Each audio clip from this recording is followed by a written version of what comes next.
ఇప్పుడు నేను అనేది ఏంటంటే ఇప్పుడు ప్రతి దాంట్లో ఇట్లా మీరు మీరు మీ జనరేషన్ పదం మళ్ళీ వాడుతున్నా ఇంకేం వాడాలో తెలియక మీ జనరేషన్కి ఇప్పుడు జనరేషన్కి ప్రాబ్లం ఏమొస్తుందంటే మీరు వస్తారు వచ్చి మీరు పాత తరంలో ఇలా ఉండేది అని మీ సిద్ధాంతాలని ఇక్కడ కొత్త జనరేషన్ మీద రుదుతారు అంటే ఏం చేసాము క్లారిటీగా చెప్పండి, ఏ సిద్ధాంతం? అక్కడ మా దాంట్లో అలా ఉండేవాళ్ళు ఇలా ఎలా ఉండేవాళ్ళు అలా జనరల్ గా చెప్తే ఒప్పుకోను, కరెక్ట్ గా చెప్పండి. యాక్టింగ్ విషయంలో కావచ్చు, ఏం యాక్టింగ్ ఒక ఏదన్నా మీరు యాక్టింగ్లో ముందు మీరు కరెక్ట్గా అడగండి, నేను చెప్తా. మీరు అడగడంలోనే కరెక్ట్గా లేనప్పుడు దేని గురించి నేను చెప్పాలి? ఇప్పుడు మీరు ప్రతి ఆ రోజులలో అలా ఉండేది ఇలా ఉండేది అని ఎవరన్నారు? నేను అనలా. అసలు ఆ రోజులు అనే ఫ్లాష్ బ్యాకే వద్దు అంటా నేను. ఏడుపు ఏ జన్మకైనా ఎన్ని యుగాలకైనా ఒకటే. ఎవడి స్టైల్కి వాడికి ఏడుపు, ఒకడికి ఏడుపు వస్తుంది, ఒకడికి రాదు. ఒకటి ఫాల్స్కి ఏడుస్తాడు, ఒకటి స్టైల్గా ఏడుస్తాడు, అది వదిలేయండి. ఈ 9 రసాలు ఎప్పుడూ ఒకటా కాదా? అవును, ఒకటే. అవును, దాంట్లో కొత్త రసం మీదేమన్నా 11, 12 గన్నా పెట్టారా? అప్పుడు ఏడ్చింది చూశారు కదయ్యా, ఇప్పుడు ఏడవడం లేదు, ఎక్కడ చూస్తున్నారు మీరు? అసలు మీరు ఏడుపుని చూపిస్తే కదా. ఇప్పుడు ఇలా మీరు క్వశ్చన్ చేస్తారు కాబట్టి కొత్త జనరేషన్ వచ్చి వీళ్ళతో ఎందుకు తలకాయ నొప్పి అని చెప్పేసి పెట్టుకోకుండా జరుగుతుంది. పెట్టుకోవాలి మానుకోండి. నేను అడిగాను మిమ్మల్ని ఎవడు అడిగానండి? మీ ప్రాబ్లం ఏంటి? పెట్టుకోండి, అది మీ ఇష్టం, మీ డబ్బులు, మీ సినిమా. ఓకే, మాకు సంబంధం లేదు. పిలిస్తే వస్తాము, నాకు డబ్బులు ఇచ్చే యాక్ట్ చేస్తున్నాం. తర్వాత ఇంకోటి మాత్రం చెప్తాను. చెప్పండి. నాకు చెప్పాలనుకున్నది చెప్పండి. పరమ అసహ్యమైన చండాలమైన ఒక మాట నా ఎక్స్పీరియన్స్కి, నా మైండ్కి. కళాసేవ అని ఒకటి అంటాడు. ఎవడండి కళాసేవ చేస్తున్నారు? డబ్బులు తీసుకుంటున్నాము, ఓసీలో ఏసీ అనుభవిస్తున్నాము, మనకు వెనకాల ఏమి చూడండి కూడా అన్నీ చూస్తున్నాము, ఓ స్టైల్గా ఉన్నాము. ఇది సేవ అండి? ఇది తప్పు కదండి ఆ మాట. ఏ హాస్పిటల్ కన్నా వెళ్ళి రోగిని మేము నటించి వాళ్ళని ఆనందపరిచామా? ఏ పిచ్చి వాళ్ళ దగ్గర కన్నా వెళ్ళి వాళ్ళ దగ్గర మా జోకులు వేసి వాళ్ళని నవ్వించామా? ఏం సేవ చేశాము? డబ్బులు దొబ్బడమును, పేరు దొబ్బడము, ఓసీలో దునియా అంతా తిరగడం సేవనా? తప్పండి, ఆ మాట మాత్రం నాకు ఎప్పుడు నచ్చదండి. కళాసేవ చేశారు అంట, ఆ తర్వాత మైక్ ఒకటి నోట్లో దూర్చేసి మీ స్పందన చెప్పండి అంటాడు. మీకు నాకు స్పందన ఏంటండి? మీరు ఎవరో నాకు తెలియదు, మీ స్పందన ఏంటి? 50 ఏళ్ళు పరిచయం ఉన్న వాళ్ళకే స్పందన లేదు. రెండోది, మీకు వాళ్ళు ఎవరో కూడా తెలియదు, మేము ఇంకా బతికున్నాము. స్పందన ఉంటే మాకు ఎక్కడ చెప్తే వాళ్ళు ప్రిస్టేజ్ పోతుంది అని మాకు మైక్ ఇవ్వరు. మీ స్పందన చెప్పండి అని 2 మినిట్స్లో 40 ఏళ్ల పరిచయం ఏం చెప్తామండి? ఎంత అబద్ధాలు అది. మేము చూస్తుంటే నవ్వొస్తుంది. ఆ స్పందన అడిగేవారు ఎవడు, అక్కడ చెప్తున్న వాళ్ళు ఎవరు, అక్కడ పోయిన వాళ్ళు ఎవరు? వీళ్ళు ముగ్గురికి సంబంధమే లేదనేది మాకు తెలుసు. తప్పు కదండి అవన్నీ. స్పందన అంటే అసలు స్పందన అనే మాట ఏంటండి? ఒళ్ళు దళది అది అంటే తెలుగులో చెప్పండి నాకు. జలధరించటం అది స్పందన. మనకు తెలియక కడుపులో తిప్పితే స్పందన. మీకు అక్కడ దెబ్బ తగిలితే నాకు ఇక్కడ నొప్పి రావడం స్పందన. స్పందన అంటే మీకు ఏం తెలుసండి? లవ్ అంటే ఏం తెలుసండి? కొన్ని వేల కిలోమీటర్ చీమ కొడితే ఇక్కడ నొప్పి తెలియాలి మనకి, అది స్పందన. అంత తెలుసా మీకు ఇన్వాల్వ్మెంట్? నాకు తెలుసండి అది. ముందు మీకు అవన్నీ తెలియదు. మీరు స్పందన గురించి మాట్లాడతారేంటి? ఇప్పుడు మా బిందు మతి మింజు మమ్మీ తీసుకోండి, ఆ స్పందన కాదండి అది. అది ఉంది ఆల్రెడీ. అది ఉన్నదే స్పందన. చెప్పేది వచ్చేది కాదు స్పందన అంటే. 2 నిమిషాలు మాట్లాడితే మైకి తెచ్చి మీరు నోట్లో పెట్టేసి స్పందన, మీ స్పందన అది ఏంటది?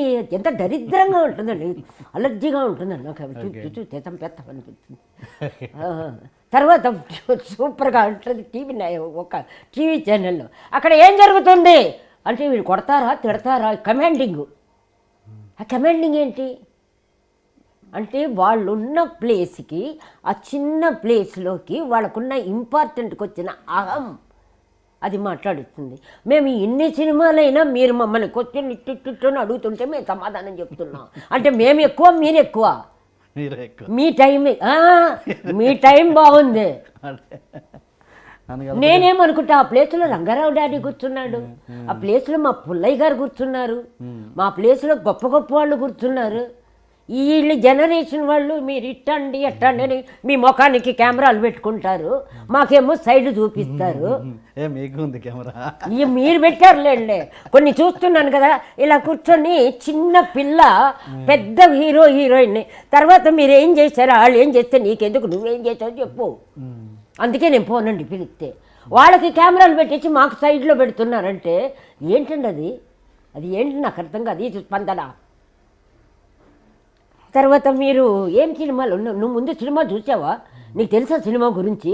మీ పరంపర ఎప్పుడన్నా సినిమా మమ్మల్ని నువ్వు క్వశ్చన్ అడుగుతున్నావే, ఆ క్వశ్చన్ అడిగినప్పుడు నీ అమ్మ పుట్టి ఉంటుందా, మీ నాయన పుట్టి ఉంటాడా? కరెక్టా అండి? అది మాకు అవమానం కాదా? అది భరిస్తారా మీరు? ఆ భరించేటప్పుడు అదే అన్నా, ఆ అండర్స్టాండింగ్ ఉన్న వాళ్ళు ఆ ప్లేస్లో ఉన్నప్పుడు పిల్లలు కూడా వాళ్ళు పెద్దగా ఉన్నప్పుడు మేము వెళ్ళి మాకు లుక్ ఇచ్చి నవ్వుతూ ఉంటే ఇంతకన్నా సూసైడ్ చేసుకోవడం బెటర్ అండి. చచ్చిపోతాం. నెవర్. ఎందుకు మీరు ఇన్ని రోజులు అసలు ఇక్కడ తెలిసి ఒకే ఒక ఇంటర్వ్యూ మీది కనబడుతుంది. ఇంటర్వ్యూలు ఎందుకు ఇంటర్వ్యూస్ ఎందుకు ఇవ్వట్లేదు మీరు మామూలుగా? ఇదేనా కారణం? మామూలు ఒకే ఒక ఇంటర్వ్యూ ఉంది మీది, ఎప్పుడు చూద్దామన్నా ఇంటర్వ్యూలకు ఎక్కువగా వెళ్ళరు ఎందుకు? ఇలాంటి ప్రాబ్లమ్స్ వస్తాయి, మనం తట్టుకోలేము. 10 లక్షలు ఇమ్మనండి, కొంచెం పోతే పోన్లే, పాపం పిల్లలు గెలవని అని పని చేస్తా. 10 lakhs ఇస్తే చేసేస్తా. అదేంటో డబ్బు కదా ఇప్పుడు అన్నారు, నాకు ఇవ్వండి, నాకు 10 lakhs ఇవ్వండి. ఒక 1 hour ఆవిడ పాపం ఏదో వాళ్ళు ఏదో కొంచెం చెప్పుకుంటారు కదా, మమ్మల్ని అడిగాము, మేము చాలా బాగా చేసాము, మమ్మల్ని ఏమో దద్దమ్మలాగా చూపిస్తారు, మేమేమో ఇట్లా కూర్చొని మాట్లాడాలి, వాళ్ళేమో ఇట్లా కూర్చొని మాట్లాడాలి, తొక్కడాలు ఏం కాదు, పోండి అంట. పోండి ఇది 10 లక్షలు ఇవ్వండి, నువ్వు ఎట్లయినా కూర్చో అంట. ఎట్లాగో మీరు ఇవ్వరు. నాకెందుకు ఇచ్చారు ఇంటర్వ్యూ? ఏది మా బిందు వాళ్ళిద్దరు ఉన్నారు కదా, మా వాళ్ళిద్దరు ఓన్లీ వాళ్ళ కోసమే. మంజులమ్మ బిందుమ్మ చెప్పారని చెప్తా, లేకపోతే మీరు నాకు తెలియదు. నమ్మోళ్ళు ఎప్పుడో 2-3 months బ్యాక్ నుంచే చెప్పారు. సరే అని అన్నా, అంతే, దానికి ఏం కారణాలు లేదు. బిందు గారికి మంజులా గారికి థ్యాంక్స్ కాదండి, అది మళ్ళీ మీరు ఈ టీవీ భాష మాట్లాడతారేంటి? కృతజ్ఞతలు థ్యాంక్స్లు ఎందుకు? అది సహజం, అది సహజం. సహజం అంటే గుర్తొచ్చింది. ఇప్పుడు ఫిలాసఫీ అండ్ దాన్ని ఏమంటారు, ఒక వేరే లైఫ్కి పోదాం. ఈ భాషకి మీకు ఇంట్రెస్ట్ లేదా? అది చెప్పండి. ప్రకృతి అంటాము, దేవుడు అంటాం, ఏదో ఒకటి అంటాం. ఆ టైంకి ఏ టైంకి ఏది కావాలో, ఏది రావాలో, ఏది ఇవ్వాలో, దాన్ని మా భాషలో ఏది ఇవ్వబడాలో, ఏది రాబడుతుందో, ఏది జరగబడుతుందో అని ఒక దైవ భాష. అంటే ప్రకృతి మనకి కలపటం. ఈ ప్లేస్లో మీరు ముగ్గురు కూర్చొని ఇక్కడ ఇంటర్వ్యూ చేయాలి. అది ఎలా చేయాలి? దానికి ఒక కారణం వాళ్ళిద్దరు, బిందమ్మ వాళ్ళు మంజమ్మ అనుకో. అది వాళ్ళకు కారణానికి యూజ్ చేసుకున్న ఒక స్థితి అది. ఇట్లా ఒకదానికొకటి లింక్ ఉండే బ్యాడ్ ఆర్ గుడ్, పాపం పుణ్యం అన్నీ జరుగుతాయి. దీనికి దేవుడు అక్కర్లా, మన లిస్టులో ఒకటి ఉంటాయి, ఆ లిస్టు ప్రకారం జరుగుతుంది. అలాగే ఇప్పుడు నేను ఇంత ధైర్యంగా కాన్ఫిడెన్స్గా మాట్లాడడానికి కారణం, ముందు ఒకటి పోయింది. ఏం పోయింది? ఎదురు చూడటము, ఆశ పోయింది. మెయిన్ అది పోయేటప్పటికి చిన్న ధైర్యము, కాన్ఫిడెన్స్ వచ్చేసింది. అవును, వద్దనుకున్నాను కదా. ధైర్యము కాన్ఫిడెన్స్ ఎందుకు వచ్చిందంటే, అది వద్దు కాబట్టి ఇది వచ్చింది. అది కావాలి అనుకుంటే నాకు భయం స్టార్ట్ అవుతుంది, ధైర్యం పోతుంది. అప్పుడు కాకపట్టడము, లేకపోతే మీకు సరే అని తల ఊపడము, ఏదో సంథింగ్ అన్నీ చిల్లర పనులన్నీ చేయాల్సి వస్తుంది. ఇది వద్దు అని ఒక్క మాట తీసేటప్పటికి ఇన్ని పనులు తగ్గిపోయి కాన్ఫిడెన్స్ వస్తుంది. ఆ కాన్ఫిడెన్స్ ఎందుకు వస్తుంది అని అడిగే మెచ్యూరిటీ స్టార్ట్ అవుతుంది. నాకు చిన్న జూనియర్ ఎన్టీఆర్కి అట్లాగా అయ్యి ఉండాలని నా అనుమానం.